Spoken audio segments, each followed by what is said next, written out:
Welcome once again to Musings by Danon. If you're new here, welcome. My name is Danon, and I've been watching anime since 1985, and I'm currently reading over 500 manga or light novel series. But anime and manga aren't the only big things to come out of Japan. There are giant robots, tokusatsu, samurai and ninjas, and of course, Godzilla. Today's video, in celebration of the upcoming Godzilla -1 film coming soon to theaters, I decided to do a video on the top 10 Godzilla movies of all time. Before we get started, I'd like to quickly ask you to like and subscribe. It really does help the channel and it's free. With that out of the way, let's get into the video. Now, there are 80 kaiju movies and even more if you count American movies with giant monsters. But for this video, we'll only be counting the movies where Godzilla makes an appearance. So even though King Kong is a classic that everyone should see at least once, you won't be seeing him on this list, unless Godzilla is also there. Now, a quick note, as I'm sure you saw from the video title, this is not my list of Godzilla movies. I am not a kaiju fan. I don't particularly hate kaiju movies, they just don't appeal to me the same way they do to my lovely wife and editor, Cute Stuff. She is a kaiju fanatic, and has seen every single Godzilla movie, both the good and the bad. Godzilla is her happy place. The movies have a special place in her heart. She grew up in a large family and didn't get a ton of one-on-one time with her dad, but he always made time to watch Godzilla with her when she was a kid. So, whenever she's feeling down and out, Godzilla is there to destroy Tokyo and cheer my wife up. Let's start off with some honorable mentions. There's nothing wrong with these films, but they weren't quite good enough to make it into the top 10. Godzilla vs. King Ghidorah, 1991. This was honestly a super fun watch and very silly presentation of Godzilla.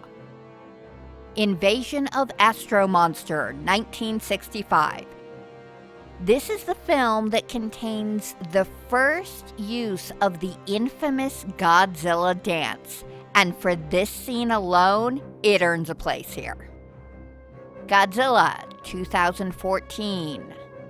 A great deal of respect for Godzilla was paid by American filmmakers, and although you don't get to see a lot of good shots of Godzilla during this film, they crafted a solid story of the big guy.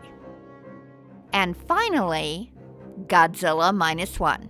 I know that Danon objects to me putting it here because I haven't seen it yet, but he did say it was my list. And given the reviews and interviews I've seen so far, I'm certain that if I was asked for my top 10 list after seeing this film, it would be on it. So there. 10. Godzilla Final Wars, 2004. This was a fun film. It is silly, and the more you know about Godzilla films, the more you will enjoy this movie. As is the case with several Godzilla films, they incorporate popular film tropes like aliens and supernatural beings.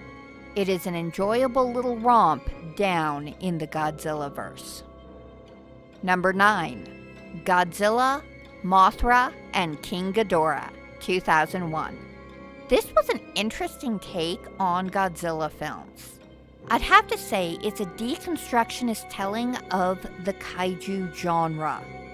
When Godzilla films build upon the lore and legends of their predecessors, others ignore them completely, except for the original 1954 film.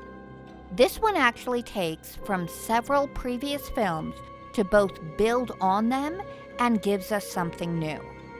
Specifically, this one not only makes Godzilla the villain, which many Godzilla films have done, but it is also the only one that takes King Ghidorah, who is traditionally the villain, and makes him the hero. Mothra also works directly with helping Ghidorah. It encompasses everything I love about deconstructionism. Number 8. Godzilla against Mechagodzilla, 2002.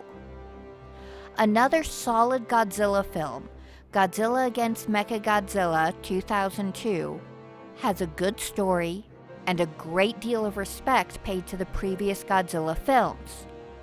Humans trying to fight nature? Check. Mall budding romance? Check. Small child who is smarter about Godzilla than most of the experts? Double check. People who act like people and not just caricatures. Number 7.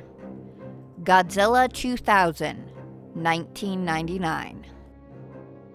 For this entry, it is less about the film itself. Godzilla 2000 is a good Godzilla film, but for any other kaiju fan, they probably wouldn't include it.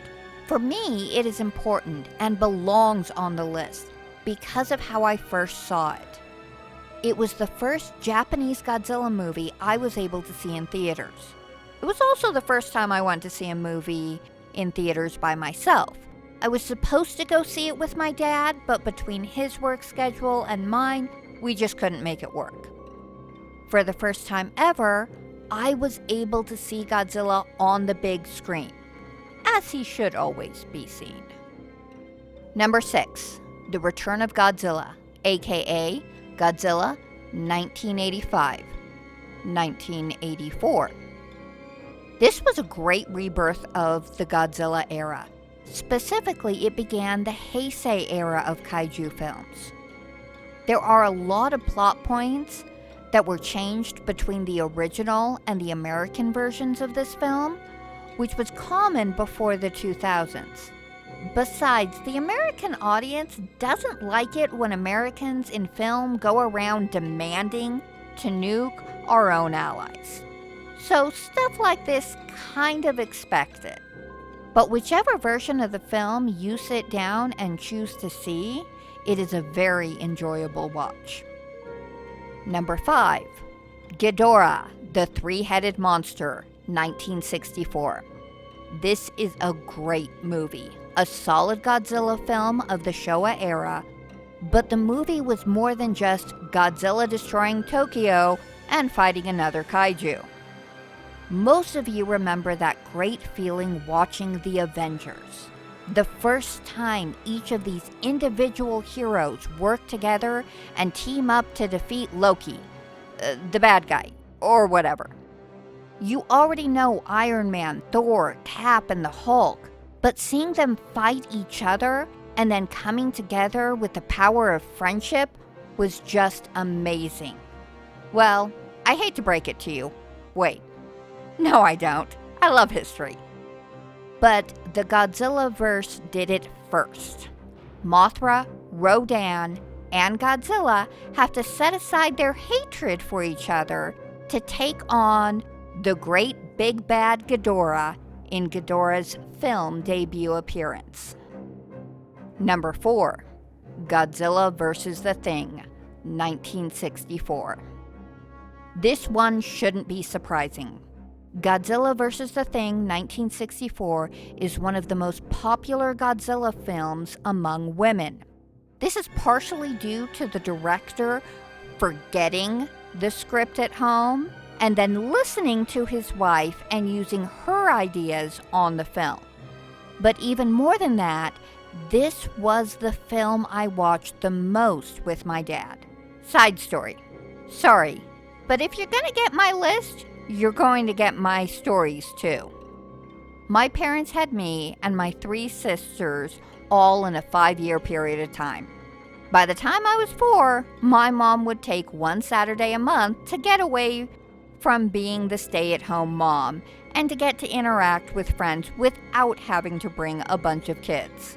As a parent, I totally understand she needed a break.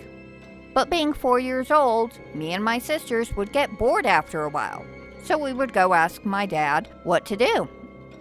He would look at the TV guide, yes, I'm old, get over it, and he saw the Godzilla movies listed and told us to go turn on the TV to whichever channel, and he would come and join us.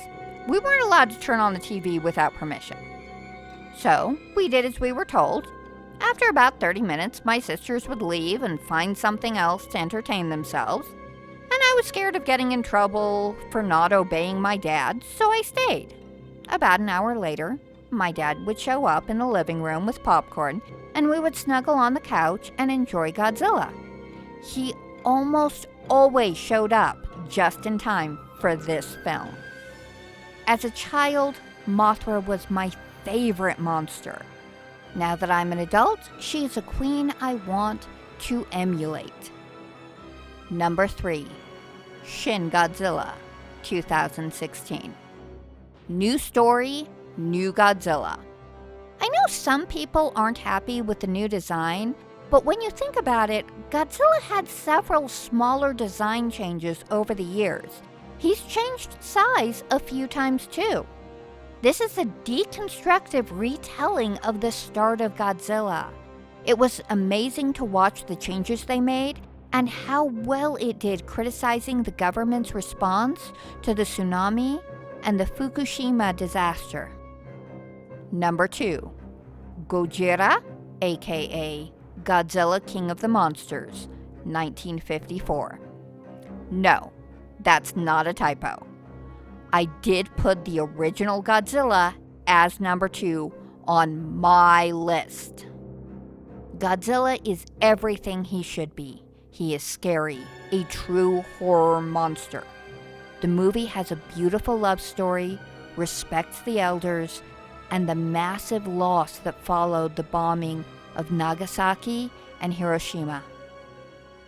I feel I need to address the kaiju snobs out there. I enjoy both Gojira, the original Japanese version, and Godzilla, King of the Monsters, the American version. Yes, things were changed and parts were cut. That doesn't make the American version trash. Gojira needed edits to appeal to American audiences. Raymond Burr helped to add context for American audiences. He loved Godzilla and even used interviews to hype up Godzilla when he was working press junkets for other films. Having the American audiences there for Godzilla films helped to keep the films going.